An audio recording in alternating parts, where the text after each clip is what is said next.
It's pretty wild when a book that's 75 years old is suddenly dominating the bestseller lists today. We're talking, of course, about George Orwell's 1984. So in this explainer, we're going to try to unpack why this classic dystopian novel feels less like a piece of history and a lot more like a playbook for what's happening right now. I mean, really think about that.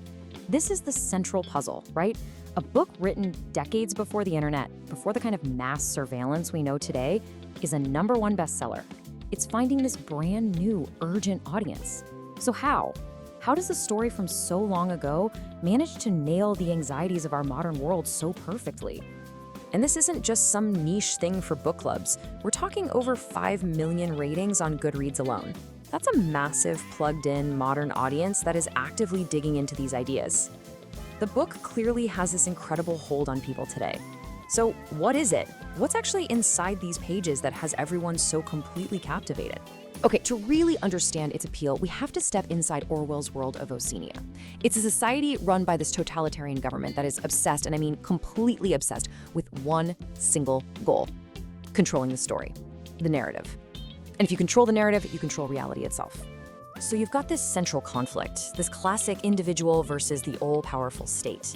On one side, you have Winston Smith, just a regular guy whose job is to literally rewrite history. He works for the Ministry of Truth, which, yeah, talk about irony. And on the other side, you've got the party, this massive faceless power that's summed up by one phrase: Big Brother is always watching. So how does a state like this keep its iron grip? Well, it's not just about the surveillance, even though that is everywhere. Orwell pointed to something way more sneaky, way more insidious, a core ideological weapon that's really the foundation of all the party's control. And this, right here, this brings us to the absolute heart of the matter. What is the party's single most essential command? The one thing they need from people to maintain that absolute control? What's the final lock they put on your mind?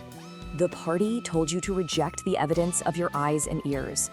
Just let that sink in for a second.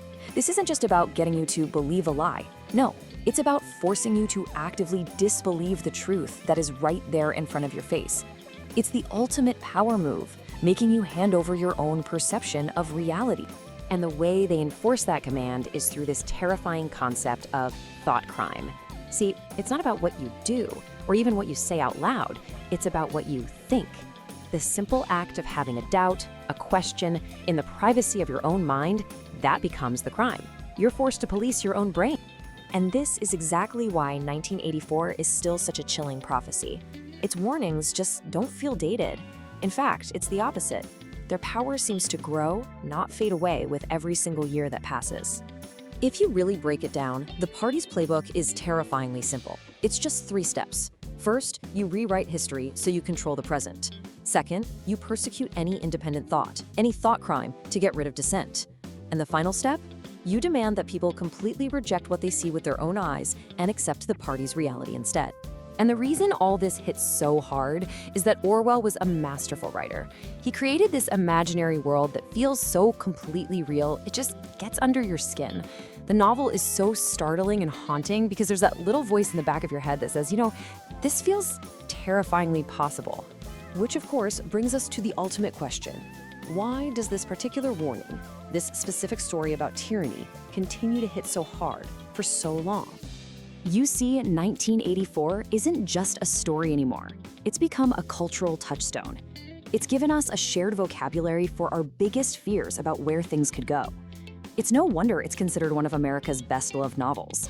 It's this chilling prophecy that every new generation seems to discover for itself. And its core warnings about truth and power just get stronger over time. So, we end up right back where we started, but now we get what's at stake. Why does the 75-year-old warning feel more urgent today than ever before? The thing is, the book doesn't give you any easy answers, but maybe that's its true power.